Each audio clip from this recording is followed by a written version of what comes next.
വിശദമായ വാർത്തകളിലേക്ക്. MT വാസുദേവൻ നായരുടെ രണ്ടാമൂഴത്തെ ആസ്പദമാക്കി ഒരുങ്ങുന്ന ബ്രഹ്മാണ്ഡ ചിത്രം മഹാഭാരതത്തിനെതിരെ ഭീഷണിയുമായി ഹിന്ദു ഐക്യവേദി സംസ്ഥാന അധ്യക്ഷ KP ശശികല.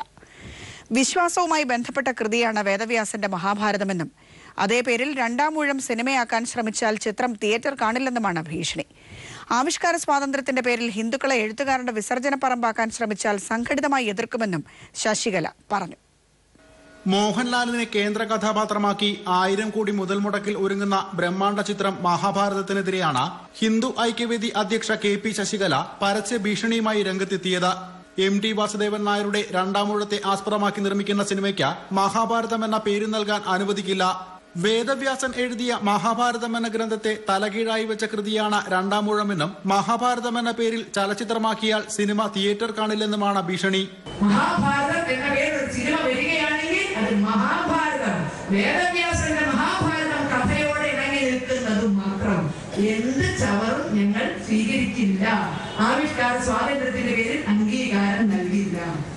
മഹാഭാരതം എന്ന പേരിൽ സിനിമയിറങ്ങുന്നുണ്ടെങ്കിൽ വേദവ്യാസപ്പറപ്പായിരിക്കണം അതെന്ന നിർബന്ധമുണ്ട്. എഴുത്തുകാരുടെ ആവിഷ്കാര സ്വാതന്ത്ര്യത്തിന്റെ പേരിൽ ഹിന്ദുക്കളെ വിസർജന പറമ്പാക്കാൻ അനുവദിക്കില്ല. അരനാഴിക നേരം, ചെമ്മീൻ, ഓടയിൽ നിന്ന് തുടങ്ങിയ നോവലുകൾ അതേ പേരുകളിൽ തന്നെയാണ് സിനിമയായത്. രണ്ടാമൂഴവും അതേ പേരിൽ തന്നെ മതിയെന്നും മഹാഭാരതം എന്ന പേര് ഉപയോഗിച്ചാൽ കായികമായി നേരിട്ട പ്രദർശനം തടയുമെന്ന സൂചനയാണ് ശശികല നൽകിയത്. BJP വക്താവ് JR പത്മകുമാറും ശശികലയുടെ നിലപാടിനെ അനുകൂലിച്ച രംഗത്തെത്തി. News bureau, Thrissur. ജേക്കബ് തോമസിന്റെ പുസ്തക പ്രകാശന ചടങ്ങ് മാറ്റിവെച്ചു. സർക്കാരിന്റെ അനുവാദമില്ലാതെയാണ് പുസ്തകം എഴുതിയതെന്ന് കാണിച്ച് മുഖ്യമന്ത്രിക്ക് KC ജോസഫ് പരാതി നൽകിയതിനെ തുടർന്നാണ് പ്രകാശന ചടങ്ങ് മാറ്റിവെച്ചത്. ചടങ്ങിൽ പങ്കെടുക്കില്ല എന്ന് മുഖ്യമന്ത്രിയുടെ ഓഫീസും ജേക്കബ് തോമസും അറിയിച്ചിട്ടുണ്ട്. സ്രാവുകൾക്കൊപ്പം നീന്തുമ്പോൾ എന്ന് പേരിട്ട ജേക്കബ് തോമസിന്റെ ആത്മകഥയുടെ പ്രകാശന ചടങ്ങിൽ നിന്നാണ് മുഖ്യമന്ത്രി വിട്ടുനിന്നത്. പുസ്തക പ്രകാശന ചടങ്ങിൽ നിന്ന് വിട്ടുനിൽക്കണമെന്നാവശ്യപ്പെട്ട് KC ജോസഫ് MLA നൽകിയ കത്ത് പരിഗണിച്ചാണ് നടപടി. പുസ്തകം എഴുതും മുമ്പ് സർക്കാരിൽ നിന്നും മുൻകൂർ അനുമതി വാങ്ങിയില്ലെന്നും പുസ്തകത്തിൽ ലോകായുക്തയെയും മുൻ ഭരണാധികാരികളെയും നിശിതമായി വിമർശിക്കുന്നുണ്ടെന്നും KC ജോസഫ് കത്തിൽ ആരോപിച്ചിരുന്നു. പ്രകാശന ചടങ്ങിൽ പങ്കെടുക്കില്ലെന്ന് ജേക്കബ് തോമസിന് മുഖ്യമന്ത്രിയുടെ ഓഫീസ് അറിയിച്ചു. പുസ്തക പ്രകാശന ചടങ്ങ് ഉപേക്ഷിക്കുന്നതായി ജേക്കബ് തോമസും തൊട്ടു പിന്നാലെ മാധ്യമങ്ങളെ അറിയിച്ചു. എന്നാൽ പുസ്തകം ഓപ്പൺ മാർക്കറ്റിലും ഓൺലൈൻ വഴിയും ലഭിക്കുമെന്ന് പ്രസാധകർ അറിയിച്ചു. പാറ്റൂർ ഭൂമി കുംഭകോണ കേസിലെ തന്റെ അന്വേഷണ റിപ്പോർട്ട് ലോകായുക്ത കോടതി പൂഴ്ത്തിയെന്ന് ജേക്കബ് തോമസ് പുസ്തകത്തിലൂടെ എഴുതിയിരുന്നു. ബാർക്കോഴ കേസിന്റെ അന്വേഷണത്തിൽ തന്റെ കണ്ടെത്തലുകൾ അട്ടിമറിക്കപ്പെട്ടതായി ജേക്കബ് തോമസ് പുസ്തകത്തിൽ ആരോപിച്ചിരുന്നു. 30 വർഷത്തിലേറെ നീണ്ട ജേക്കബ് തോമസിന്റെ സർവീസ് ജീവിതമാണ് സ്രാവുകൾക്കൊപ്പം നീന്തുമ്പോൾ എന്ന പുസ്തകത്തിന്റെ ഇതിവൃത്തം. പ്രകാശനത്തിന് മുമ്പ് തന്നെ വിവാദമായ പുസ്തകം ഇതോടെ കൂടുതൽ പ്രശസ്തമാവുകയാണ്. S. ജീവൻകുമാർ, തിരുവനന്തപുരം. മുൻ വിജിലൻസ് ഡയറക്ടർ ജേക്കബ് തോമസിന്റെ പുസ്തക പ്രകാശന ചടങ്ങിൽ പങ്കെടുക്കാത്തത് നിയമപ്രശ്നമുണ്ടെന്ന നിയമവകുപ്പ് സെക്രട്ടറിയുടെ ഉപദേശത്തെ തുടർന്നാണെന്ന് മുഖ്യമന്ത്രി പിണറായി വിജയൻ വ്യക്തമാക്കി. പുസ്തക പ്രകാശനം നിർവഹിക്കാമെന്ന് സമ്മതിച്ചിരുന്നതാണ്. എന്നാൽ പ്രകാശനം നിർവഹിക്കുന്നതിൽ നിയമപ്രശ്നമുണ്ടെന്ന് കാട്ടി KC ജോസഫ് കത്ത് നൽകിയിരുന്നു. ഈ കത്ത് പരിശോധനയ്ക്കായി നിയമ സെക്രട്ടറിക്ക് കൈമാറുകയും വിഷയത്തിൽ നിയമപ്രശ്നമുണ്ടെന്ന് സെക്രട്ടറി അറിയിക്കുകയുമായിരുന്നു. ഇതിന്റെ അടിസ്ഥാനത്തിലാണ് താൻ പുസ്തക പ്രകാശന ചടങ്ങ് ഒഴിവാക്കിയതെന്നും മുഖ്യമന്ത്രി പറഞ്ഞു. KC ജോസഫ് MLA അതുമായി ബന്ധപ്പെട്ട് ചില നിയമപ്രശ്നങ്ങൾ ചൂണ്ടിക്കാണിച്ച് ഒരു കത്ത് തരികയുണ്ടായി. അപ്പോൾ അങ്ങനെ വന്നപ്പോൾ നിയമപ്രശ്നങ്ങൾ പരിശോധിക്കാൻ വേണ്ടി ലോ സെക്രട്ടറിക്ക് കൊടുത്തു. അപ്പോൾ ലോ സെക്രട്ടറിയുടെ അഭിപ്രായം അതിൽ ചില പ്രശ്നങ്ങളുണ്ട് എന്നാണ്. അങ്ങനെ പ്രശ്നങ്ങളുള്ള ഒരു സാഹചര്യത്തിൽ പിന്നെ ഞാൻ പോകുന്നത് ഭംഗിയല്ലല്ലോ, അതുകൊണ്ട് ഞാൻ പോകുന്നില്ല. വാർത്തകൾ തുടരുന്നു. ബണ്ടി ചോറിന് 10 വർഷത്തെ തടവ് ശിക്ഷ. ബണ്ടി ചോർ സ്ഥിരം കുറ്റവാളിയാണെന്ന പ്രോസിക്യൂഷൻ വാദം കോടതി അംഗീകരിച്ചു. തിരുവനന്തപുരം അഡീഷണൽ സെഷൻസ് കോടതിയുടേതാണ് വിധി. ഭവനഭേദനം, മോഷണം, തെളിവ് നശിപ്പിക്കൽ എന്നീ കുറ്റങ്ങൾക്കാണ് കോടതി ശിക്ഷ വിധിച്ചത്. 2013 ജനുവരിയിലാണ് കേസിനാസ്പദമായ സംഭവം നടന്നത്. പട്ടം മരപ്പാലത്ത് വേണുഗോപാലൻ നായരുടെ വീട്ടിൽ മോഷണം നടത്തിയ ശേഷം ബണ്ടി ചോർ മുങ്ങുകയായിരുന്നു. കാറും ലാപ്ടോപ്പുമാണ് അന്ന് മോഷണം പോയത്. ബണ്ടി ചോറിന്റെ ചിത്രങ്ങൾ അന്ന് CCTV ക്യാമറയിൽ പതിഞ്ഞിരുന്നു.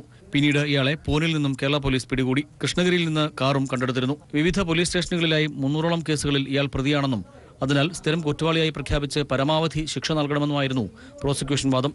ഇക്കാര്യം കോടതി അംഗീകരിച്ചു. 37 സാക്ഷികളെ കേസിന്റെ ഭാഗമായി വിസ്തരിച്ചു. 89 തൊണ്ടുമുതലുകളും 69 രേഖകളും കോടതിയിൽ ഹാജരാക്കി. കണ്ടോൺമെന്റ് അസിസ്റ്റന്റ് കമ്മീഷണർ KE ബൈജുവിന്റെ നേതൃത്വത്തിലുള്ള സംഘമാണ് കേസ് അന്വേഷിച്ചത്. 4.5 വർഷമായി പൂജപ്പുര ജയിലിലെ പ്രത്യേക സെല്ലിലാണ് ബണ്ടി ചോറിനെ പാർപ്പിച്ചിരിക്കുന്നത്. News bureau, Thiruvananthapuram.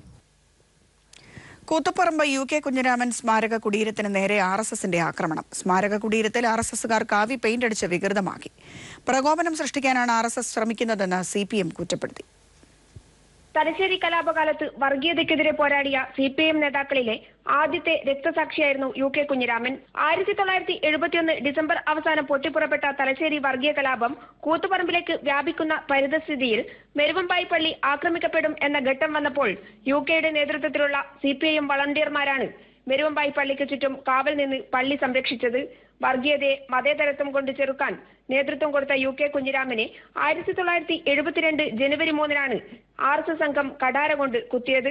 4 UK ആശുപത്രിയിൽ വെച്ച് മരണമടയുകയായിരുന്നു. നീർവേലിയിലെ കുടുംബസ്വത്തിൽ പണിത UKയുടെ രക്തസാക്ഷി കുടീരമാണ് കാവി പെയിന്റ് ഒഴിച്ച് RSS പ്രവർത്തകർ വികൃതമാക്കിയത്. രക്തസാക്ഷി കുടീരത്തിന് മുകളിലുള്ള CPIM പതാകയും നശിപ്പിക്കപ്പെട്ടു.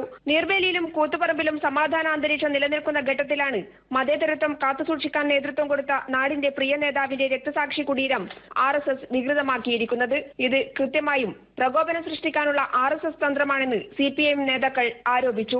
PV Joshila, news bureau, Kannur. അന്താരാഷ്ട്ര കോടതിയുടെ അന്തിമ വിധി വരും വരെ കുൽഭൂഷൺ ജാദവിന്റെ വധശിക്ഷ നടപ്പാക്കില്ലെന്ന് പാകിസ്ഥാൻ.